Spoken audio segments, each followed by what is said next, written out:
BSP के जनाधार का सवाल है। बीएसपी का जो जनाधार है वो कोई कम नहीं हो रहा है। मुझे तो लग रहा है ईवीएम में कुछ कराए और वो कराए बैलेट पेपर से चुनाव मालूम पड़ जाएगा कि उनके साथ कितना वोट है। और हमारे बैलेट पेपर से होता रहा तो तब तक तो हमारी पार्टी का हमेशा हर चुनाव में ग्राफ बढ़ा है।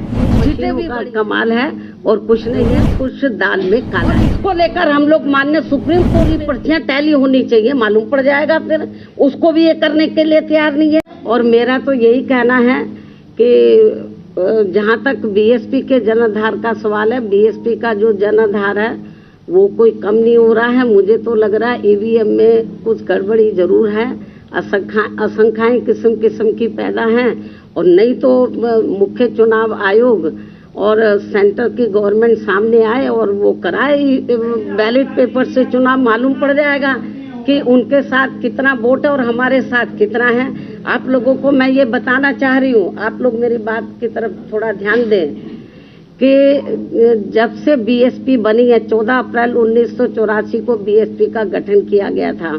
उसके बाद जब तक चुनाव बैलेट पेपर से होते रहे तो बीएसपी का जो ना तो वोट प्रतिशत कम हुआ है और ना ही बीएसपी का जनाधार हमें कम नजर आया है और हमारी सीटें भी बढ़ी हैं। लेकिन जब से चुनाव बैलेट पेपर के स्थान पर तो मशीन के जरिए जब से हुआ है, तब से हमारा जो वोट प्रतिशत है वो प्रभावित हुआ है और हमारी जो संख्या है वो प्रभावित हुए। तो कुछ ना कुछ गड़बड़ तो जरूर है। यदि ऐसा नहीं था तो जब तक चुनाव बैलेट पेपर से होता रहा तो तब तक तो हमारी पार्टी का हमेशा हर चुनाव में ग्राफ बढ़ा है, सीटें भी बढ़ी हैं। लेकिन जब से ईवीएम से चुनाव होना शुरू हुआ तब से ये सब गड़बड़ हो रहा है।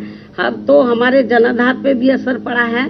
और लेकिन मुझे तो यही कहना है कि कभी कभी ये जो गड़बड़ जो भी लोग करा रहे हैं, लेकिन हो सकता है कि कभी ये गड़बड़ कराने वाले लोग, इनका सिस्टम ही ना फेल हो जाए। मतलब तो जो जिधर से भी ये लोग करा रहे हैं, तो मेरा तो अपने लोगों को यही कहना है कि आप लोग प्रयास करो, पार्टी के लोग प्रयास करें, लोगों को तैयार करें। आज नहीं तो कल ये जो जहां से ये सिस्टम शुरू हुआ, आपको मालूम है कि दुनिया के जिन देशों में पहले बैलेट पेपर से चुनाव होता था, जहां मशीन से शुरू हुआ, तो जब लगा इसमें धांधली हो रही तो वहां खत्म कर दिया, बैलेट पेपर से वहां चुनाव हो रहा है। तो इसलिए मैं आपको ये बताना चाह रही हूँ कि ये मशीनों का कमाल है और कुछ नहीं है। नहीं तो ये लोग ईवीएम की बजाय बैलेट पेपर से कराएं।